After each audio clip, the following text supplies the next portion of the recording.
आज तक लोगों को नहीं मालूम कि पूजन करने बैठते हैं तो सबसे पहले क्या करते हैं। पर सबसे पहला काम मंदिर में बिना पंडित के सबसे पहला काम कौन सा होता है? तो सबसे पहला काम होता है भगवान को धन्यवाद देना कि आज भी आपने मुझे इस मंदिर में आपका दीदार कराने के लिए, दर्शन कराने के लिए बोला। अगर पंडित साथ में होगा तो पहले वो मंत्र बोलेगा, स्वस्ति वाचन करेगा।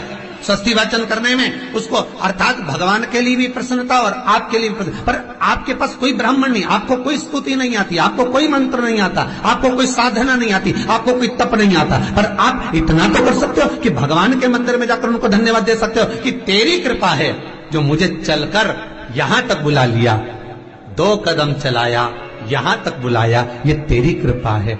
और बड़ी कृपा करी जो डलिया भर के पूजन का सामान भी लाई, बड़ी कृपा करी जो दूध भरकर भी लाई, बड़ी कृपा करी जो कलश भरकर भी लाई। कितने लोगों का फायदा है कलश भरकर मंदिर ले जाने में? देखिए जरा कितने लोगों का फायदा।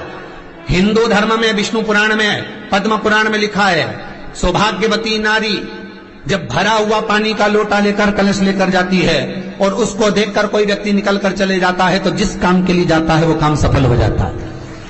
मंदिर का ही लोटा, मंदिर का ही पानी, सिर पे पल्लू लेके हर हर महादेव, बस शिव जी के चढ़ा रही और इतने प्रेम से रिझा रही। अब फ्री का पानी था तो एक लोटे में मन भी नहीं माने। अरे करा तो भगवान के सम्मुख में पहुंचकर अगर आप जल का पात्र भी लेकर जा रहे हो, भरा हुआ लेकर जा रहे हो, तो कितनी प्रसन्नता की बात है।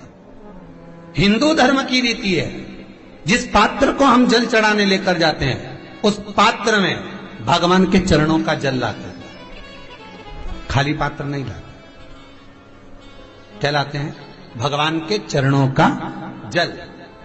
उस चरणोदक को लेकर आए, घर में रखा, सबने अपने नैनों में लगाया, हृदय में लगाया, चित्तवृत्ति में लगाया। खाली पात्र हम लेकर वापस नहीं आ रहे हैं। शिव मंदिर में जब जब जाओ, जल चढ़ाने के लिए जाओ, पात्र तुमने शंकर जी को पूरा पानी चढ़ा भी दिया तो शंकर के चरणारविंद का थोड़ा सा जल पात्र में डाल के भले 2 बूंद लाओ, 4 बूंद लाओ, इतना सा लाओ, पर लाओ और उसको पूरे परिवार के नेत्रों में जब लेकर आए हो चरणों तक तो लगाओ। पर खाली पात्र नहीं लेकर आना। खाली पात्र लाने में ध्यान दीजिए, जब आप पूरा जल समर्पित कर देते हैं, जल समर्पित भी पूरा करना है, भगवान को चढ़ा रहे हो तो पूरा समर्पण होना चाहिए, पूर्ण समर्पण। इसलिए शंकर भगवान को अधूरा समर्पण नहीं, इसलिए श्रीफल भी पूर्ण चढ़ता है। शंकर जी के मंदिर में श्रीफल नहीं फूटता, पूर्ण श्रीफल, बेलपत्री भी पूरी, चावल का दाना भी चढ़ेगा तो आखा, फल भी चढ़ेगा तो आखा, फूल भी चढ़ेगा तो आखा। भगवान को कोई चीज खंडित नहीं चढ़ती, शिव जी को जल भी चढ़ेगा तो पूर्ण। जिस जल को चढ़ाने के लिए लेकर गए उसको बचाकर नहीं लाना है शिव मंदिर में से, संपूर्ण भाग, क्योंकि भगवान के चरण की रज जब हमारे घर में प्रवेश करेगी तो हमारा आत्म कल्याण तो स्वतः ही हो जाएगा, शिव करुणा कर ही देंगे। पर कई लोगों की आदत रहती है, और आपने भी गलती करी होगी, गए होगे, चढ़ाकर भी आए होगे, पूरा पानी भी उंडेल कर आए होगे, चढ़ा भी दिया, छोड़ भी आए, पर लेकर नहीं आए होगे। कई लोग गलती कर जाते हैं और फिर बाद में कहते हैं हम तो इतने साल से पूजन कर रहे हैं, भगवान हमारी सुन ही नहीं दिया। तो भगवान के मैं तो तैयार बैठा, पर तू नवा के चली जाए, लेके तो कहीं जाए। तो भगवान थोड़ी ना कहेगा कि तू मेरे पास में आए तो मेरे चरण की रज लेकर जा। भगवान थोड़ी ना कहेगा कि मेरे पास में आकर तू ये लेकर जा।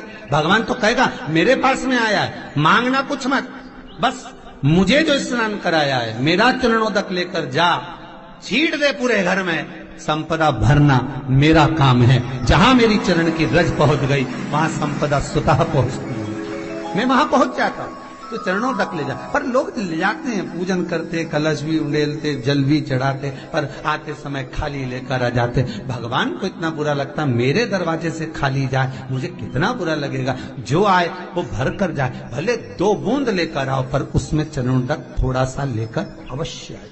उसी तरह जल चढ़ाने के बाद हम जब लेकर आते हैं पात्र के अंदर, ये उसमें उसकी बरकत है। गर्ग संहिता में दूसरी चीज कही, उसको भी समझ लीजिए।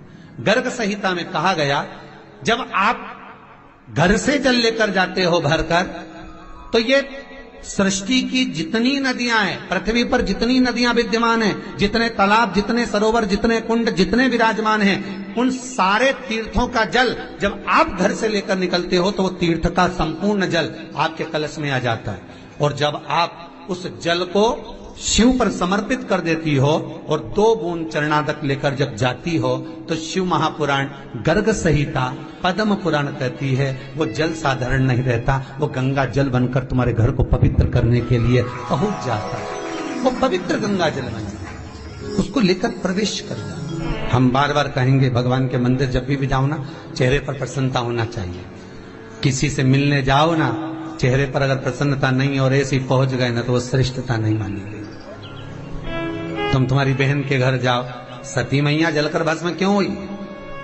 माता सती के भस्म होने का कारण क्या था?